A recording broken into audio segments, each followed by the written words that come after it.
नमस्कार, देवभूमि एक्सप्रेस में आपका स्वागत है। मैं हूं आपके साथ दीपक भदौरिया। अखाड़ा परिषद के राष्ट्रीय अध्यक्ष नरेंद्र गिरी महाराज की मौत के मामले में उत्तराखंड के मुख्यमंत्री पुष्कर सिंह धामी ने कहा कि महाराज का जाना एक बड़ी अपूर्ण क्षति है। पूरे मामले में जांच चल रही है और जो भी दोषी होगा उसके खिलाफ कड़ी कार्रवाई की जाएगी।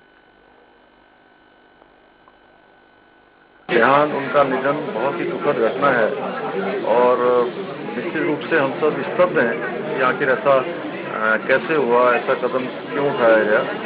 और मैं अभी तो ये कहूँगा कि भगवान जो है उनकी आत्मा को शांति दे। मुख्यमंत्री पुष्कर सिंह धामी से मुख्यमंत्री आवास पर डीजीपी अशोक कुमार ने मुलाकात की। इस दौरान डीजीपी अशोक कुमार ने मुख्यमंत्री को राज्य में कानून व्यवस्था से संबंधित विभिन्न मुद्दों से अवगत कराया। मुख्यमंत्री धामी ने डीजीपी को निर्देश दिए हैं कि ट्रैफिक पुलिस को निर्देशित किया जाए कि अनावश्यक रूप से वाहन चालकों को परेशान न करे। हाँ, जगह जगह पर जो है पूरे प्रदेश से जगह जगह पर ट्रक वाले और हमारे टैक्सी वाले और अन्य जो है वाहन चलाने वाले लोगों को जगह जगह पर रोके जाने की शिकायतें मिल रही थी। तो मैंने कहा है कि अनावश्यक रूप से उनको न रोका जाए। उत्तराखंड में काफी जद्दोजहद के बाद शुरू हुई चारधाम यात्रा के बीच कर्मचारियों ने आंदोलन पर जाने की चेतावनी दी है।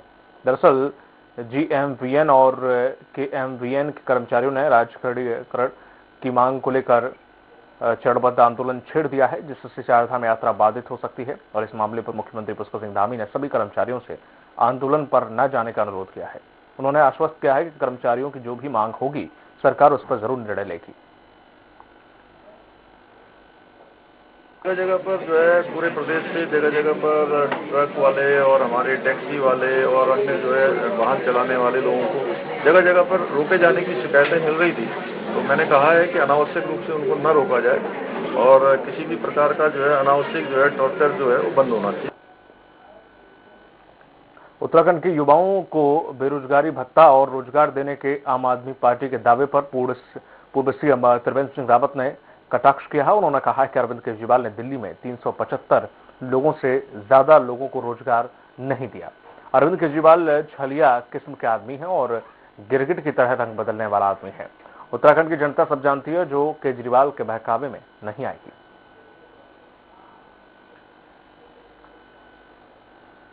उत्तराखंड के अंदर जो हमारे जो प्रमुख जो हमारे प्रोडक्ट हैं, उन प्रोडक्टों को कैसे अधिक उनका जो है एक्सपोर्ट किया जाए, कैसे ज़्यादा उसको और बढ़ाया जाए, उस पर चर्चा हो रही। उस पर हमारे देश के यशस्वी प्रधानमंत्री जी ने जो है जो उत्तराखंड में रोडों की कनेक्टिविटी, रेल की कनेक्टिविटी और हवाई कनेक्टिविटी, उस पर जोर दिया है।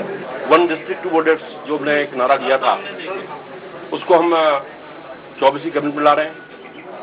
मुख्यमंत्री स्वरोजगार योजना नैनो, जिसके माध्यम से 20,000 लोगों को रोजगार देने का हमारा लक्ष्य है। पहले चरण में हम 5,000 लोगों को रोजगार देंगे और हमारे गांव में, पहाड़ के क्षेत्र में 50,000 रुपये उनको देंगे, 20,000 रुपये की सब्सिडी हम उनको देंगे। उत्तराखंड के युवाओं को बेरोजगारी भत्ता और रोजगार देने के आम आदमी पार्टी के दावे पर पूर्व सीएम त्रिवेंद्र सिंह रावत ने कटाक्ष किया है। उन्होंने कहा है कि अरविंद केजरीवाल ने दिल्ली में 375 लोगों से ज्यादा लोगों को रोजगार नहीं दिया। अरविंद केजरीवाल छलिया किस्म का आदमी है और गिरगिट की तरह रंग बदलने वाले हैं।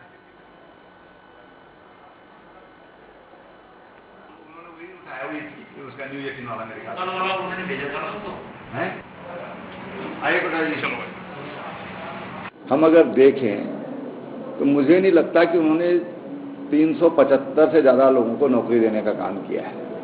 और मैं समझता हूं कि उत्तराखंड के लोग ये बहुत अच्छी तरह जानते हैं कि केजरीवाल एक छलिया किस्म का आदमी है। केजरीवाल गिरगिट की तरह रंग बदलने वाला आदमी है और इसलिए उत्तराखंड के लोग केजरीवाल पर विश्वास नहीं करते हैं। पंचायती अखाड़ा निरंजनी हरिद्वार में अखिल भारतीय अखाड़ा परिषद के अध्यक्ष महंत नरेंद्र गिरी की संदिग्ध परिस्थिति में हुई मौत की खबर मिलने के बाद से सन्नाटा पसरा हुआ है। अखाड़े में निवास करने वाले संतों ने रात से अन्न ग्रहण नहीं किया है। महंत शिवशंकर गिरी ने कहा है कि अखाड़ा परिषद अध्यक्ष के द्वारा आत्महत्या की खबर पर हमें विश्वास नहीं है। अखाड़ा परिषद अध्यक्ष एक परम ज्ञानी, तेजस्वी और ऊर्जावान संत थे, जिन्होंने कई कुंभ और महाकुंभ जैसे आयोजनों को अपनी कार्यकुशलता से करवाया। ऐसे व्यक्तित्व के धनी ऐसा कार्य नहीं कर सकते। और ये जांच का विषय है। उन्होंने कहा कि पूरे संत समाज में शोक व्याप्त है और संत समाज में की मौत के कारणों की निष्पक्ष जांच चाहता है। सुसाइड अकस्मात जो देहांत उन्होंने जो आत्महत्या करी है, इससे पूरे समाज को, निंदी अखाड़े को तो बहुत बड़ी क्षति हुई है, ये तो है हुई है, लेकिन हमारे पूरे भेद को भी हुई है। इसकी उनकी क्षति जो है पूरी होनी बड़ी मुश्किल है। इन्हीं शब्दों के साथ मैं कहूँगा कि हम इस जांच को निष्पक्ष चाहते हैं। यदि इस जांच में निष्पक्षता नहीं हुई तो हम सीबीआई की जांच कराएंगे। महंत नरेंद्र गिरी की मौत के मामले में उनके शिष्य आनंद गिरी को यूपी पुलिस ने गिरफ्तार कर लिया है। बता दें कि मौत से पहले अखाड़ा परिषद के अध्यक्ष संत नरेंद्र गिरी ने एक सुसाइड नोट में अपने शिष्य आनंद गिरी को मौत का जिम्मेदार बताया था। बस फिर क्या था, यूपी पुलिस और हरिद्वार पुलिस ने शिष्य आनंद गिरी को हिरासत में ले लिया और बंद कमरे में पूछताछ के बाद यूपी पुलिस उन्हें गिरफ्तार करके अपने साथ ले गई।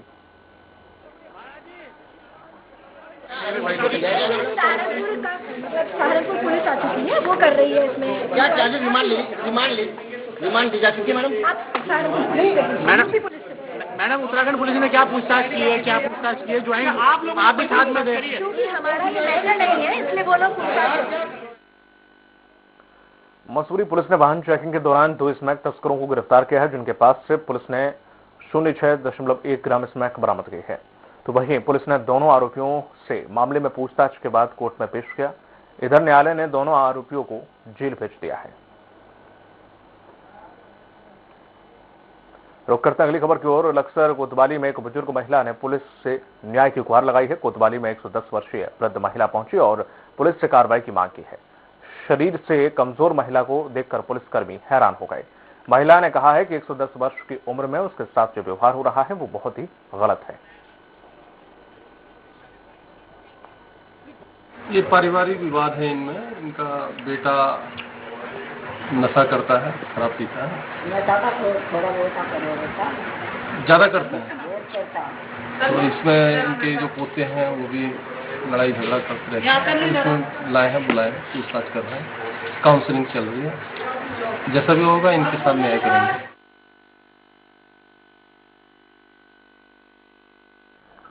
पिथौरागढ़ में मुख्य विकास अधिकारी अनुराधा पाल ने विभिन्न गांवों का हवाई निरीक्षण किया और दुगतू गांव पहुंचकर स्थानीय लोगों की समस्याएं सुनी। इस दौरान अनुराधा पाल ने हेलीकॉप्टर से यहां नदारमा, चौदास और व्यास घाटी के गोजी में पहुंचकर वैक्सीनेशन केंद्र का निरीक्षण किया। साथ ही हेलीकॉप्टर से खाद्य सामग्री भी पहुंचाई गई। वहीं ग्रामीणों ने स्वास्थ्य सेवाएं उपलब्ध कराने की मांग की है।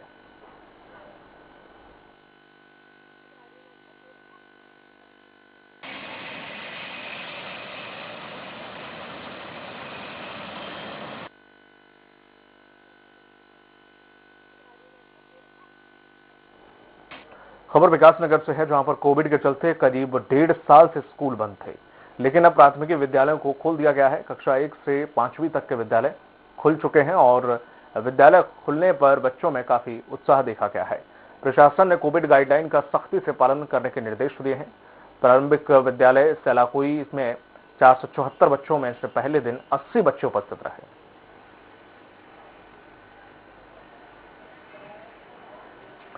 जिस तरह से पिछले साल मार्च माह से कोरोना के चलते सभी शिक्षण संस्थाएं बंद थीं, वहीं आज सरकार के आदेश के बाद कक्षा 1 से 5 तक के सभी विद्यालय खुल चुके हैं। स्कूल खुलने पर बच्चों में काफी खुशी है और स्कूल प्रशासन को कोविड गाइडलाइन का सख्ती से पालन करने के निर्देश दिए गए हैं।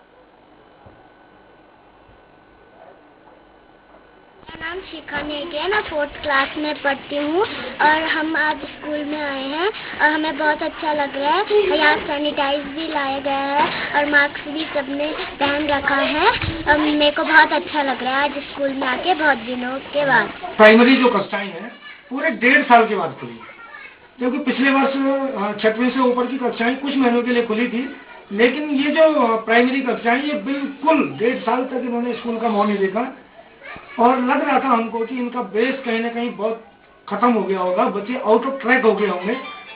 लेकिन ऑनलाइन कक्षाओं का बड़ा फायदा रहा और पेरेंट्स भी पढ़े लिखे हैं, आजकल शिक्षित समाज है, कहीं ना कहीं लोगों ने भी अपने बच्चों को तैयार किया। हमारे टीचर्स ने भी ऑनलाइन कक्षाओं के माध्यम से बच्चों को तैयार किया हुआ था। वक्त फिलहाल छोटे से ब्रेक का, चलता हूँ के हाथ से।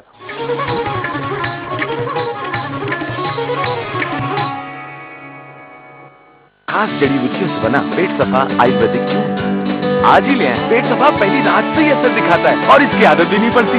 पेट सफा हर रोग दफा। छत्तीसगढ़ में किसानों से धान की बम्पर खरीदी करने वाली छत्तीसगढ़ सरकार की मदद के लिए केंद्र सरकार क्यों नहीं बढ़ाती सेंट्रल पूल का कोटा। छत्तीसगढ़ में आय बढ़ाने और रोजगार के द्वार खोलने के लिए धान से एथेनॉल बनाने का भूपेश सरकार के प्रस्ताव को क्या मिल सकेगी केंद्र से हरी झंडी। जनता मांगे जवाब में आज एथेनॉल से एतराज क्यों। शाम 7 बजे।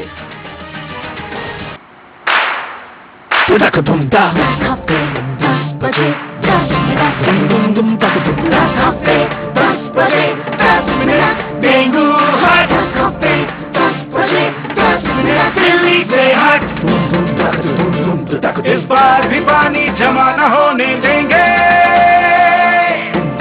होगा तो उड़ेल देंगे, बदल देंगे, तेल डाल देंगे। No if no but. Dengue हट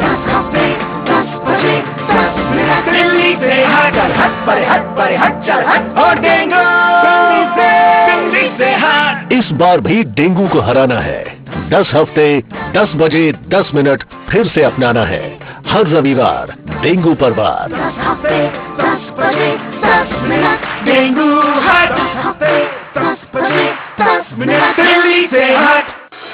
Rabindranath Tagore University, formerly known as ISEC University, the pioneers in skill development with focus on creating industry-ready professionals. Join India's premier skill-based university, Rabindranath Tagore University. Madhya Pradesh में पूर्ण शराबबंदी और bureaucracy को नाराज करने वाले बयान देकर क्या सरकार की मुश्किलें बढ़ा रही हैं पूर्व मुख्यमंत्री उमा भारती। शराब से होने वाली राजस्व आय को देखते हुए सरकार के लिए 15 जनवरी 2022 तक प्रदेश में शराबबंदी कर पाना है संभव। जनता मांगे जवाब में आज शराबबंदी का शोर शाम 7:30 बजे।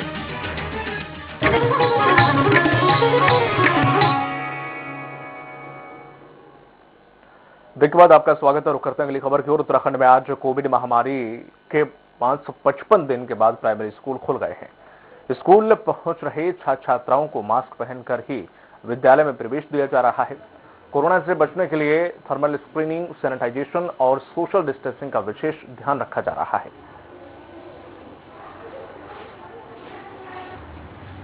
कौन सी क्लास है?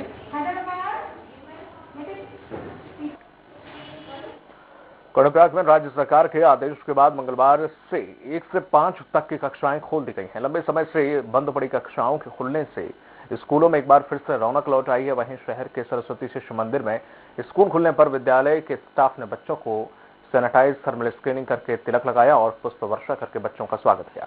इस दौरान बच्चों ने लॉकडाउन के अनुभव सभी के साथ साझा किए। विद्यालय ने जो व्यवस्थाएं बनाई थी, सबसे पहले हमने सभी भैया बहनों की जो आए उनके पुष्प वर्षा के द्वारा उनका स्वागत किया, टीका से उनका स्वागत किया और उनकी आरती उतारी गई और उनको मिष्ठान दिया गया।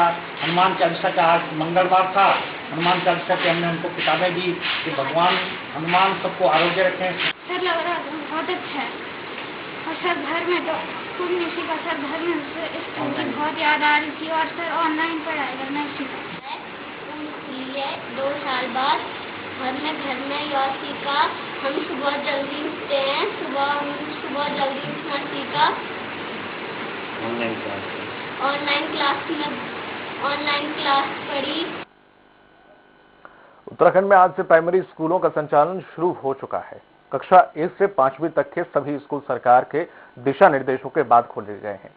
कोरोना काल के चलते पिछले करीब 1.5 साल से स्कूल बंद थे और इस वजह से बच्चों की पढ़ाई काफी प्रभावित हो रही थी। स्कूल प्रबंधन को सरकार के द्वारा जारी की गई जरूरी गाइडलाइन का सख्ती से पालन करना होगा। किया जा रहा है और विद्यालय जो आज खोल दिए गए हैं, कक्षा 1 से 5 तक के जो है विद्यालय में शिक्षण कार्य हमारे विद्यालय में चल रहा है और सोशल डिस्टेंसिंग का नियमानुसार जो है जो SOP है, गवर्नमेंट की गाइडलाइन है, उसके अनुसार ही हम लोग जो है शिक्षण कार्य कर रहे हैं वैक्सीनेशन भी चल रहा है हमारे विद्यालय में और 20% लगभग 20% बच्चे आज उपस्थित हैं विद्यालय में। पिथौरागढ़ जिले के बजेट्री में 8 साल के मासूम का गुलदार ने शिकार कर लिया, जिससे इलाके में सनसनी फैल गई। हालांकि 24 घंटे के भीतर आदमखोर गुलदार को पिंजरे में कैद कर लिया गया। बता दें कि आदमखोर गुलदार ने शाम के वक्त मासूम को घर के अंदर से उठा लिया और जंगल में ले गया। इधर दूसरे दिन मासूम का शव झाड़ियों में मिला। नाराज गांव के लोगों ने डीएम से मामले की शिकायत कर दी और इधर डीएम के आदेश पर वन विभाग की टीम ने आदमखोर गुलदार को पिंजरे में कैद किया।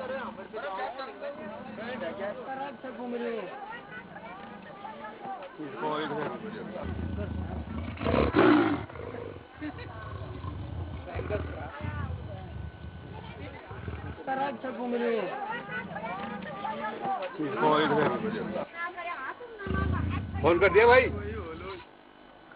पिथौरागढ़ जिले में हर रोज जिले के विभिन्न क्षेत्रों में गुलदार दिखाई दे रहे हैं और कई बार तो सीसीटीवी कैमरे में भी गुलदार नजर आता है। मामले में क्षेत्र के लोगों और जनप्रतिनिधियों ने अधिकारियों को ज्ञापन दिया है। जिला मुख्यालय में अभी तक 13 लोगों को गुलदार ने निशाना बनाया है। बच्ची को निशाना बनाने के बाद स्थानीय लोगों और कांग्रेस कार्यकर्ताओं ने ज्ञापन सौंपकर कार्रवाई की मांग की। वन विभाग के डीएफओ की कार्यप्रणाली पर कांग्रेस ने सवाल उठाए।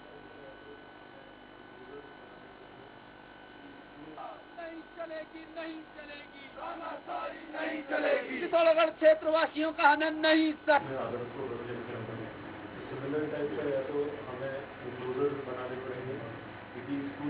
नहीं चलेगी, नहीं चलेगी, नहीं चलेगी। पिथौरागढ़ क्षेत्रवासियों जो जंगली जानवर है, गुलदार है, उनसे उन्होंने अपना निवाला बना दिया है। और अभी हाल ही की घटना जो है वो नगर के समीप में जो बजेटी गांव है, वहाँ एक 7 साल की बिटिया को आंगन से अगर गुलदार उठा ले जाता है तो ये सीधे सीधे प्रश्न चिन्ह खड़ा करता है डीएफओ और वन विभाग की कार्यप्रणाली पे। हमने यहाँ पे सीधे तौर पे डीएम महोदय से अनुरोध किया है कि इस डीएफओ के खिलाफ जांच हो, जो इसने इस तरीके के कुकृत्य यहाँ पे किए हैं, गलत तरीके के कार्य यहाँ पे किए हैं।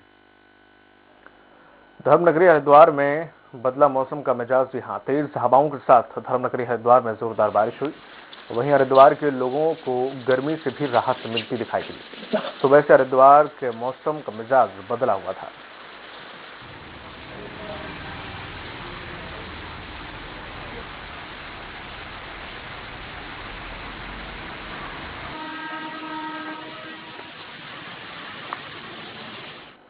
पिथौरागढ़ में सूर्य किरण प्रशिक्षण का अभ्यास शुरू हो गया और इस अभ्यास कार्यक्रम में नेपाल भारत सेना एक साथ अभ्यास करेंगी। इधर नेपाल से पहुंची सेना के जवानों का जोरदार स्वागत किया गया। बता दें कि दोनों देशों के 650 जवान एक साथ अभ्यास करेंगे।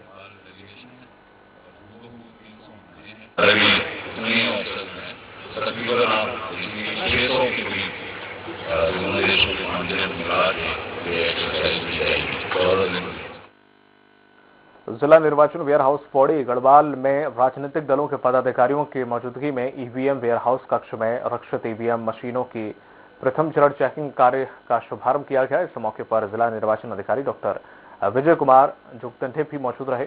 उन्होंने राजनीतिक दल के पदाधिकारियों की उपस्थिति में ईवीएम वेयर हाउस कक्ष खुलवाया। जिला मजिस्ट्रेट गढ़वाल डॉक्टर जोगदंडे ने संपूर्ण कार्य का निरीक्षण करते हुए आवश्यक दिशा निर्देश भी दिए। फर्स्ट लेवल चेकिंग के दौरान आज पॉलिटिकल पार्टी के प्रतिनिधि 3 का प्रतिनिधि उपस्थित हुए। उनके समक्ष ईवीएम मशीन का जो वेयर हाउस उसे खोला गया।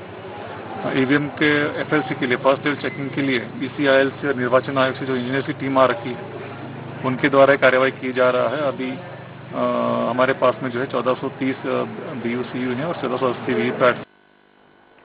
पिथौरागढ़ जिले के डीडी हाट को जिला बनाने की मांग फिर से जोर पकड़ने लगी है और जिसको लेकर एक बैठक की गई। बैठक में जनप्रतिनिधियों समेत समिति के लोग भी शामिल हुए। कहा गया है कि 15 अगस्त 2011 को जिला बनाने की घोषणा की गई थी, मगर अभी तक जिला नहीं बनाया गया है, जो कि ठीक नहीं है। समिति के लोगों ने कहा है कि आंदोलन अनिश्चितकालीन रहेगा और जब तक जिला नहीं बनाया जाएगा तब तक यह आंदोलन जारी रहेगा। जनपद पिथौरागढ़ के राजकीय इंटर कॉलेज कनाली छीना में स्वच्छता ही सेवा कार्यक्रम का आयोजन किया गया। कार्यक्रम में शुभारंभ पर पेयजल वर्षा जल संग्रहण ग्रामीण निर्माण विभाग मंत्री विशन सिंह चौफाल ने किया और यह कार्यक्रम राष्ट्रीय स्वच्छ गंगा मिशन जल शक्ति मंत्रालय भारत सरकार के तत्वावधान में आयोजित हुआ। कार्यक्रम का आयोजन राज्य परियोजना प्रबंधन ग्रुप नमामि गंगे ने किया। इस मौके पर मंत्री चौफाल ने कहा कि स्वतंत्रता की 75वीं वर्षगांठ को आजादी के अमृत महोत्सव के रूप में मनाया जा रहा है और इसी के अंतर्गत नमामि गंगे कार्यक्रम के तहत कार्यक्रम आयोजित किया जा रहा है। स्वतंत्रता दिवस की 75वीं वर्षगांठ में पूरे देश में आजादी अमृत महोत्सव मनाया जा रहा है। उसी को लेकर आज जनपद पिथौरागढ़ के किनारे विकास खंड में यहाँ पर नमामि गंगे उत्तराखंड सरकार की ओर से एक कार्यक्रम यहाँ पर किया जा रहा है, क्योंकि नमामि गंगे के तहत पर पूरे जिस प्रकार से गंगा को स्वच्छ निर्मल बनाया गया, इसी प्रकार से हमने कहा कि उत्तराखंड के कुमाऊं क्षेत्र में भी यहाँ की जो नदियाँ हैं। खबर देहरादून से है। प्रदेश में 4 धाम यात्रा का आगाज हो गया है, जिसके चलते स्वास्थ्य विभाग भी अलर्ट मोड पर दिखने लगा है। महानिदेशक तृप्ति बहुगुणा ने कहा है कि उत्तरकाशी, रुद्रप्रयाग और चमोली में 251 डॉक्टरों की तैनाती की गई है और 4 धाम यात्रा पर 5 फिजिशियनों को भी तैनात किया जाएगा। 4 धाम यात्रा पर आने वाले पर्यटकों को अपने साथ RT-PCR की रिपोर्ट भी लानी अनिवार्य है। MRP जो होती है वो एक्टिवेट हो गई, जिसमें medical officer, paramedic, oxygen plus equipments and as well as medicine, emergency जो मेडिसिन है वो रख ली गई है। ऐसी हम यदि केदारनाथ धाम की बात करें तो केदारनाथ धाम की जो पैदल पड़ाव है उसमें हमारी 14 है MRPs फैब्रिकेटेड जो है वो तैयार हो गई है। उसमें हमारी emergency medicine, equipments, medical officers and paramedics के द्वारा योगदान दे दिया गया है।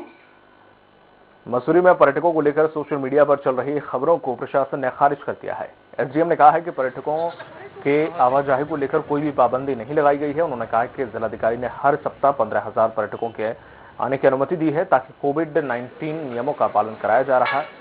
और होटल एसोसिएशन के अध्यक्ष ने कहा है कि सोशल मीडिया पर भ्रामक खबरों के चलते व्यवसाय पर सीधा असर पड़ रहा है।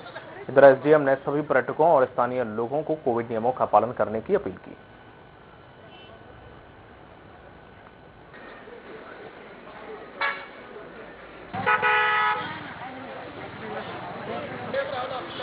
चलो बहुत